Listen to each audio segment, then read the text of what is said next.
We are very excited to introduce you to the farm at Casey Jones Village. This is an attraction that we think is going to bring attention to farming and gardening and outdoors and health and wellness to an awful lot of folks before we're through. And what you see here is a series of fields. We have plots of ground surrounded by beautiful green grass.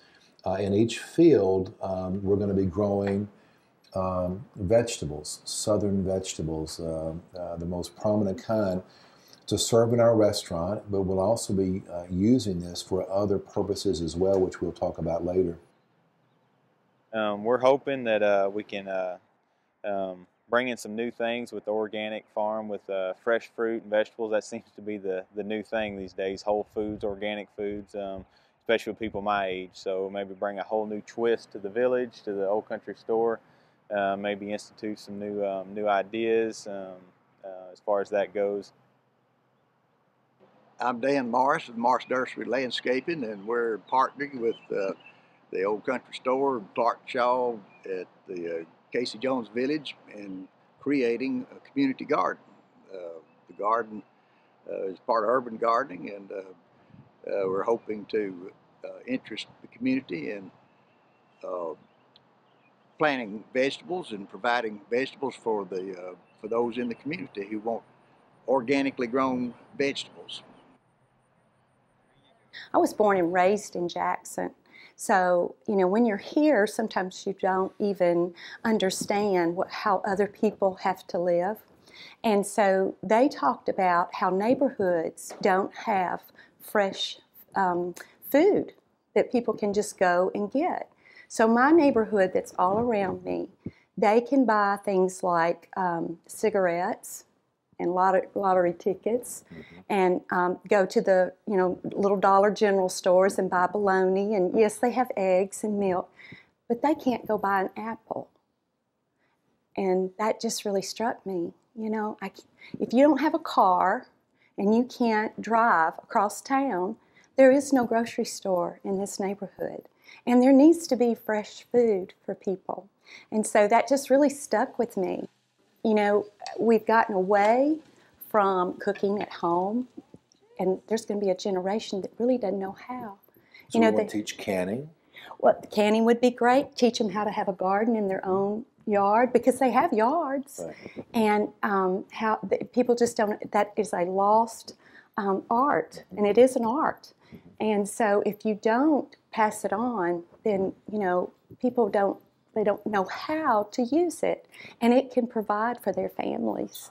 All they need is somebody to teach them. And so the goal is that when people visit, that they have the opportunity to learn more about not just music and arts and certainly agriculture, but it's unlimited what people can learn while they're here. And we'll be telling the story too of why, you know, how do we have black-eyed peas and okra and watermelon, things like these types of foods. They came with the slaves, the African Americans in the slave trade, you know, from Africa, and they were incorporated on the plantations and in the southern life experiences. And then you've got the Western Europeans who brought their foodways, and then the Native Americans, and they all converged here in the South to create Southern foods as we know them today. That's right. And we want to tell that story as we tell the story of this farm, as we tell the story in our restaurant as well. So education is something very important to us. Well, the reason we like to do the educational things here at the village is because if we don't remember our history, we will soon repeat it.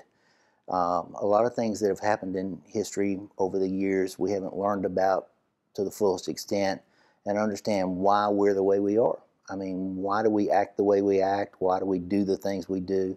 A lot of it has to do with history. And that's what we're all about here at Casey Jones Village. We're about bringing the history to you so that you can see the way things were, why we do some of the things we do, and why it's important in our lives that we understand that we need to protect and preserve that history. Y'all can go home and tell your folks that y'all know how to plant green beans now. Actually kind of ironic that something so simple as what our ancestors did in taking things that were grown and brought from the ground that were the food products that sustained our ancestors, because that's how they survived. What they ate was what they grew. And to take that full circle with outside the box thinking in something so simple but so vital to our existence and make it actually a tourism project is the kind of thinking that helps grow tourism across the state. It is critical that when you look at the history of our ancestors, not only in the South but here in Tennessee, at how we survived. And from East Tennessee in the first frontier, as the population moved west, agriculture is so huge to our state and our industry and what we do, that taking that element of that and turning that into the tourism side is really a unique way. And we have all kinds of that in Tennessee. It's kind of the unsung hero of our industry, of the tourism industry. And there are plans here to do that and not only feed people from what's grown right here on the property, but educate people, children and adults alike. Even having, and talking with them, it's exciting. And teaching people how to can, and preserve, pardon the pun, preserves and canned vegetables and the things that are kind of for lack of a better term, a lost art. It's just so easy to go grab it off a shelf, but to grow it and produce it and preserve it yourself, there's a sense of pride there, and there's a lot of pride in a lot of things here in Tennessee in what we do. And our branding statement is the soundtrack of America is made in Tennessee, and that's not just music, that's everything else that goes with that, including what they're doing here, and it's made in Tennessee.